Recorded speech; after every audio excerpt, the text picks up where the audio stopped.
آج ہم بات کر رہے ہیں اسلام کے بالکل ابتدائی دنوں کی۔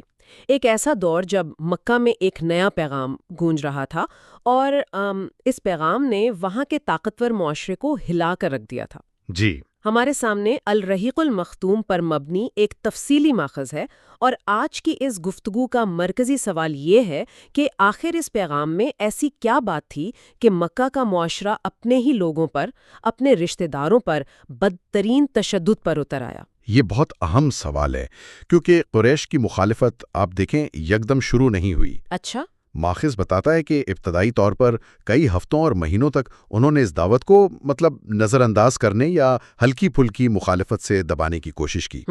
لیکن جب انہوں نے دیکھا کہ یہ پیغام تو پھیلتا جا رہا ہے اور لوگ دائرہ اسلام میں داخل ہو رہے ہیں، تو انہیں احساس ہوا کہ یہ کوئی وقتی ابال نہیں ہے، یہ ان کے پورے سماجی، معاشی اور مذہبی نظام کے لیے ایک چیلنج ہے۔ اور اسی احساس نے انہیں اپنی حکمت عملی بدلنے پر مجبور کیا۔ بالکل۔ اور یہ حکمت عملی کافی منظم لگتی ہے۔ ماخوذ کے مطابق قریش کے 25 بڑے سرداروں کی ایک کمیٹی بنائی گئی، جس کا سربراہ کوئی اور نہیں بلکہ رسول اللہ صلی اللہ علیہ وسلم کے اپنے چچا ابو لہب جی ابو لہب تھے۔ اور اس کمیٹی نے باقاعدہ ایک قرارداد منظور کی کہ اس دعوت کی ہر سطح پر مخالفت کی جائے گی۔ جی بالکل، لیکن یہاں وہ ایک بہت بڑی مشکل میں پھنسے ہوئے تھے۔ ایک طرف وہ اس دعوت کو جڑ سے اکھاڑنا چاہتے تھے اور دوسری طرف رسول اللہ صلی اللہ علیہ وسلم کی اپنی شخصیت، ان کا وہ صادق اور امین کا خطاب، اور سب سے بڑھ کر ان کے دوسرے چچا ابو طالب کی حمایت۔ صحیح۔ مکہ کے قبائلی نظام میں قبیلے کے سربراہ کی حفاظت سب سے اہم تھی۔ ابو طالب کی حمایت کا مطلب تھا کہ پورا بنو ہاشم قبیلہ محمد صلی اللہ علیہ وسلم کے پیچھے کھڑا ہے، ان پر براہ راست حملہ یعنی پورے قبیلے سے جنگ مول لینا۔ تو یہ تو ایک اسٹریٹجک ڈیڈ لاک جیسی صورتحال لگتی ہے۔ ایک طرف دعوت رک نہیں رہی، دوسری طرف آپ براہ راست کارروائی نہیں کر سکتے۔ تو پھر انہوں نے اس ڈیڈ لاک کو کیسے توڑا؟ وہی تو، اسی ڈیڈ لاک کو توڑنے کے لیے انہوں نے اپنی حکمت عملی بدلی۔ انہوں نے سوچا کہ اگر ہم محمد صلی اللہ علیہ وآلہ وسلم کو جسمانی طور پر نشانہ نہیں بنا سکتے، تو ہم ان کے گرد کا ماحول اتنا زہریلا کر دیں، ان پر اتنا نفسیاتی دباؤ ڈالیں کہ وہ خود ہی ہمت ہار جائیں۔ اچھا۔ یہیں سے ذاتی اذیت رسانی اور کردار کشی کا وہ سلسلہ شروع ہوتا ہے جس کی مثال ملنا مشکل ہے۔ اور اس مہم میں سب سے آگے، جیسا کہ آپ نے بتایا، خود ان کے چچا ابو لہب تھے۔ یہ بات مجھے سب سے زیادہ حیران کرتی ہے کہ یہ مخالفت اتنی ذاتی کیسے ہو گئی؟ دیکھیں، یہ صرف ایک خاندانی جھگڑا نہیں تھا، بلکہ ایک گہری نفسیاتی اور سماجی جنگ تھی۔ ابو لہب، جو آپ صلی اللہ علیہ وآلہ وسلم کا پڑوسی بھی تھا، اس کی مخالفت کا مقصد یہ پیغام دینا تھا کہ اگر محمد صلی اللہ علیہ وآلہ وسلم کا اپنا خاندانی ان کے ساتھ نہیں، تو باہر والا کوئی ان پر کیسے اعتماد کر سکتا ہے۔ جی۔ اس نے اپنے 2 بیٹوں عتبہ اور عتیبہ کو، جو آپ صلی اللہ علیہ وآلہ وسلم کی بیٹیوں رقیہ اور کلثوم رضی اللہ عنہما سے بیاہے ہوئے تھے، طلاق دینے پر مجبور کیا۔ یہ ایک بہت بڑا سماجی دھچکا تھا۔ پھر جب آپ صلی اللہ علیہ وسلم کے بیٹے عبداللہ کا انتقال ہوا تو اس نے خوشی منائی اور کہا کہ محمد صلی اللہ علیہ وآلہ وسلم ابتر ہو گئے، یعنی ان کی نسل ختم ہو گئی۔ یعنی یہ دکھ میں شریک ہونے کے بجائے زخموں پر نمک چھڑکنے کے مترادف تھا۔ بالکل، اور یہ صرف گھر تک محدود نہیں تھا۔ ماخذ بتاتا ہے کہ حج کے دنوں میں جب آپ صلی اللہ علیہ وآلہ وسلم بازاروں میں لوگوں کو اللہ کا پیغام دیتے تو ابو لہب آپ کے پیچھے پیچھے چلتا۔ اچھا۔ اور بلند آواز میں کہتا، لوگوں اس کی بات مت سنو، یہ جھوٹا ہے، یہ بے دین ہو گیا ہے۔ ایک روایت کے مطابق وہ صرف زبان سے ہی تکلیف نہیں دیتا تھا، بلکہ آپ صلی اللہ علیہ وآلہ وسلم پر پتھر بھی پھینکتا تھا، جس سے آپ صلی اللہ علیہ وآلہ وسلم کی ایڑیاں لہو لہان ہو جاتی۔ اللہ اکبر۔ اور اس مہم میں اس کی بیوی اروا یعنی جمیل بھی برابر کی شریک تھیں۔ وہ کانٹے ڈالنے والا واقعہ تو بہت مشہور ہے۔ جی، وہ رات کے اندھیرے میں آپ صلی اللہ علیہ وآلہ وسلم کے راستے اور دروازے پر کانٹے بچھاتی تھی۔ قرآن نے اس کے اسی کردار کی وجہ سے اسے حمالۃ الحطب یعنی ایندھن اٹھانے والی کہا، جو فتنہ کی آگ بھڑکاتی ہے۔ صحیح۔ ماخذ میں ایک واقعہ ملتا ہے کہ وہ غصے میں ہاتھ میں پتھر لیے حرم میں آئی اور حضرت ابوبکر سے پوچھا کہ تمہارا ساتھی کہاں ہے؟ سنا ہے وہ میری ہجو کرتا ہے۔ کہنے لگی، بخدا اگر میں اسے پا گئی تو اس کے منہ پر یہ پتھر دے ماروں گی۔ اللہ نے اس کی آنکھوں پر پردہ ڈال دیا اور وہ آپ صلی اللہ علیہ وسلم کو دیکھ نہ سکی، جو وہیں تشریف فرما تھے۔ گھر کی اذیتیں ایک طرف تھیں، لیکن جب بات عوامی جگہوں پر تذلیل کی آتی تو کچھ لوگ تمام حدیں پار کر گئے۔ اس کی سب سے خوفناک مثال شاید عقبہ بن ابی معیط کے واقعے میں ملتی ہے۔ بلا شبہ یہ واقعہ حضرت عبداللہ بن مسعود روایت کرتے ہیں، اور یہ اس دور کی سفاکی کی ایک تصویر ہے، نبی کریم صلی اللہ علیہ وسلم کعبہ کے پاس نماز پڑھ رہے تھے، قریبی ابو جہل اور اس کے ساتھی بیٹھے تھے۔ جی۔ ابو جہل نے کہا، کون ہے جو اونٹ کی اجڑی لائے اور جب محمد سجدے میں جائیں تو ان کی پیٹھ پر ڈال دے؟ عقبہ بن ابی معیط، جسے راوی نے قوم کا بدترین شخص کہا، وہ یہ کام کرنے کے لیے اٹھا۔ اور جب آپ صلی اللہ علیہ وآلہ وسلم سجدے میں گئے تو اس نے وہ گندگی آپ صلی اللہ علیہ وآلہ وسلم کے کندھوں کے درمیان ڈال دی اور وہ سب ہنسنے لگے، مطلب ہنسی سے ایک دوسرے پر گرنے لگے۔ یہ تصور کرنا بھی مشکل ہے۔ جی، حضرت فاطمہ رضی اللہ تعالی عنہ جو اس وقت کم سن تھیں، بھاگتی ہوئی آئیں اور روتے ہوئے وہ گندگی اپنے والد کی پیٹھ سے ہٹائی۔ جب آپ صلی اللہ علیہ وآلہ وسلم نے نماز مکمل کی تو آپ نے سجدے سے سر اٹھا پر 3 بار بد دعا کی، اے اللہ تو قریش کو پکڑ لے۔ پھر آپ نے نام لیے، ابو جہل، عتبہ بن ربیعہ، شیبہ بن ربیعہ، ولید بن عتبہ، امیہ بن خلف اور عقبہ بن ابی معیط، اور راوی کا کہنا ہے کہ یہ سب جنگ بدر میں مارے گئے۔ جی، ابن مسعود رضی اللہ تعالی عنہ قسم کھا کر کہتے ہیں کہ میں نے ان سب کی لاشیں جنگ بدر کے دن بدر کے کنویں میں پڑی ہوئی دیکھیں۔ یہ اس واقعے کا ایک طرح سے منطقی انجام تھا۔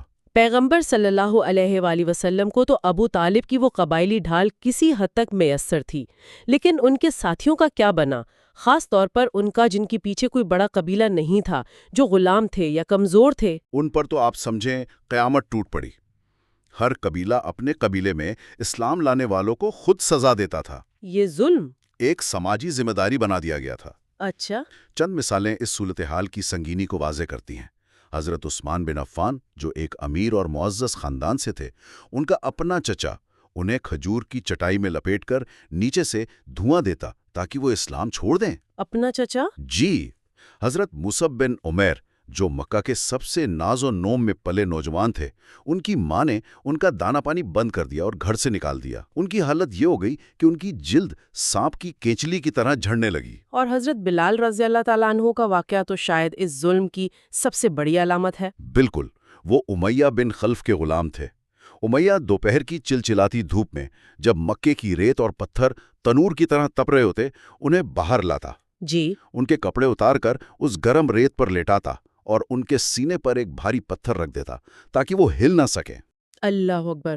اور پھر کہتا، لات اور عزا کی عبادت کرو، محمد کا انکار کرو، ورنہ اسی طرح مر جاؤ گے۔ لیکن ان کی زبان سے صرف ایک ہی آواز نکلتی تھی، احد احد، وہ ایک ہے، وہ ایک ہے۔ جی، یہ احد احد کہنا صرف ایک نعرہ نہیں تھا، یہ اس پورے سماجی اور مذہبی نظام کے خلاف ایک اعلان جنگ تھا جس میں سینکڑوں خداؤں کی پوجا ہوتی تھی۔ یہ کہنا کہ خدا صرف ایک ہے اس وقت کی سب سے بڑی بغاوت تھی۔ یقیناً یہ توحید کا وہ اعلان تھا جو شرک کے پورے ڈھانچے کو چیلنج کر رہا تھا۔ آخرکار حضرت ابو بکر رضی اللہ تعالی عنہ نے انہیں ایک بھاری قیمت پر خرید کر آزاد کروایا۔ اسی طرح حضرت عمار بن یاسر رضی اللہ تعالیٰ عنہ کا خاندان تھا، وہ بنو مخزوم کے غلام تھے۔ انہیں ان کے والد یاسر رضی اللہ تعالیٰ عنہ اور والدہ سمیہ رضی اللہ تعالیٰ عنہ کو تپتی دھوپ میں لٹا کر اذیتیں دی جاتی۔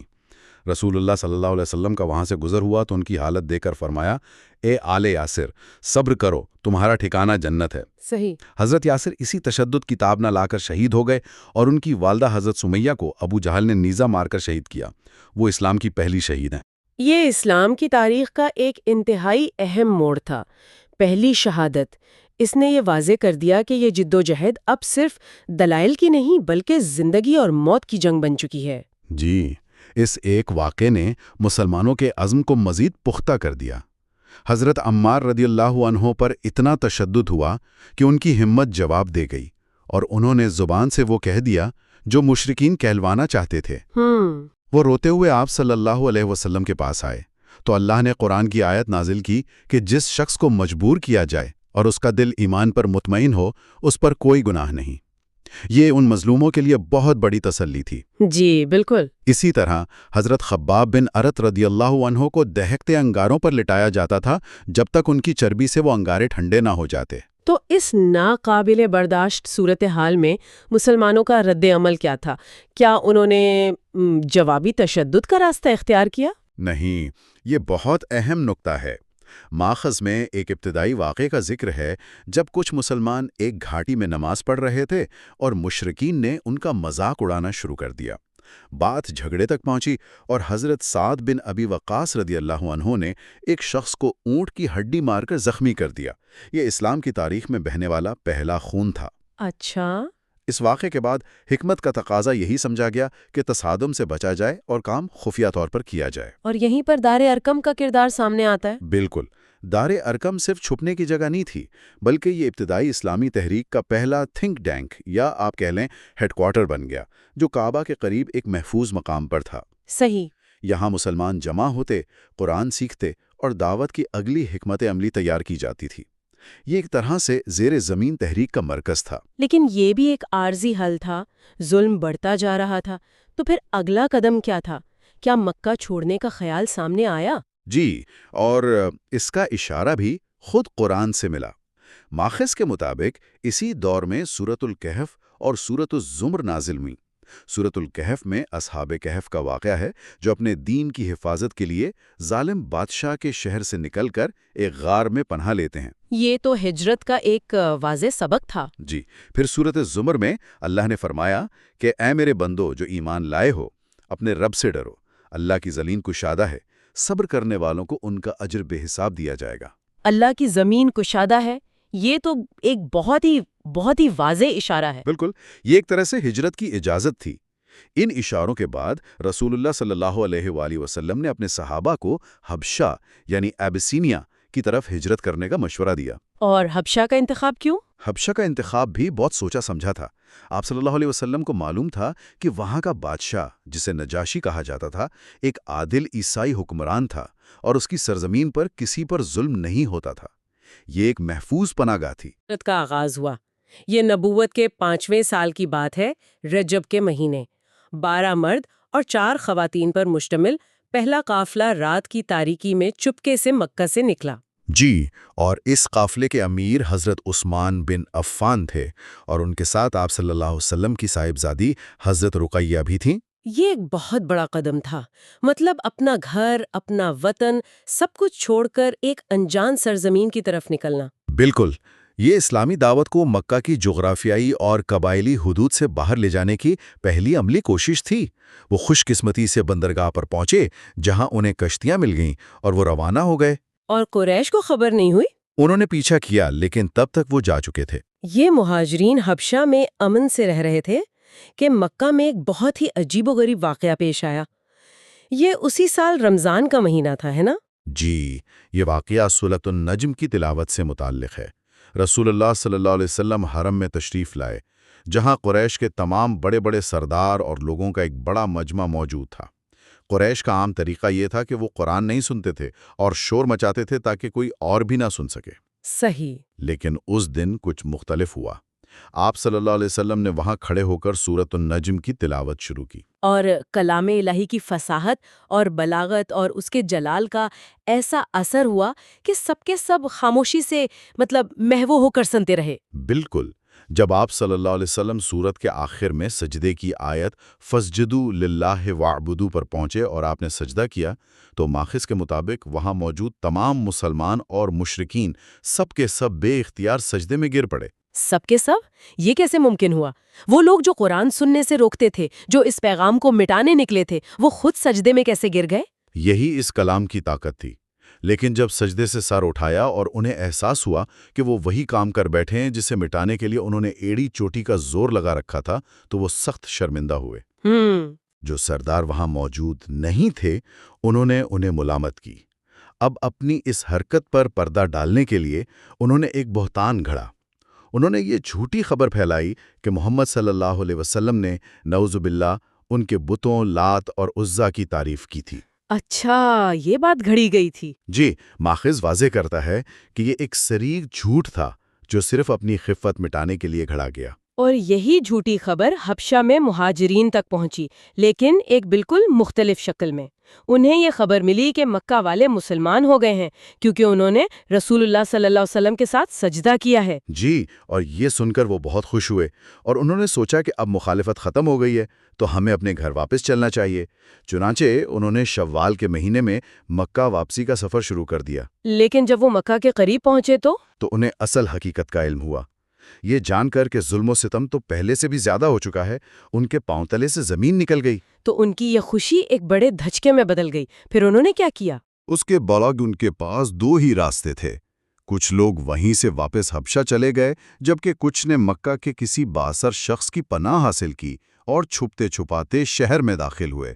یہ واقعہ ان کی مشکلات کی ایک اور کڑی بن گیا۔ تو ان سب کا کیا مطلب ہے؟ یہ واقعات ہمیں ظلم و ستم کی انتہا بھی دکھاتے ہیں اور ابتدائی مسلمانوں کے غیر معمولی صبر اور استقامت کی داستان بھی سناتے ہیں۔ یہ ہمیں بتاتے ہیں کہ دین کی حفاظت کے لیے اپنا گھر بار چھوڑنے کا فیصلہ کتنا مشکل لیکن کتنا اہم تھا۔ یعنی حبشہ کی ہجرت صرف ظلم سے فرار نہیں تھی۔ نہیں، یہ ایک ایسی حکمت عملی تھی جس نے اسلام کی دعوت کو مکہ کی حدود سے باہر پھیلانے اور اسے ایک عالمی پیغام بنانے کی بنیاد رکھی۔ یہاں ایک سوچنے کی بات یہ رہ جاتی ہے کہ ماخذ میں بیان کردہ یہ شدید جسمانی اور نفسیاتی اذیتیں مکہ کے معاشرے میں اس نئے پیغام کی سمجھی جانے والی طاقت اور خطرے کے بارے میں کیا ظاہر کرتی ہیں۔ یہ مخالفت اتنی ذاتی، اتنی شدید اور اتنی صفاقانہ کیوں تھیں کہ لوگوں کو اپنے ہی رشتہ داروں پر ظلم کرنے پر مجبور کر دیا؟ شاید اس لیے کہ یہ پیغام صرف عقیدے کی تبدیلی کا نہیں، بلکہ طاقت، دولت اور سماجی حیثیت کے پورے پرانے نظام کو چیلنج کرنے کا اعلان تھا۔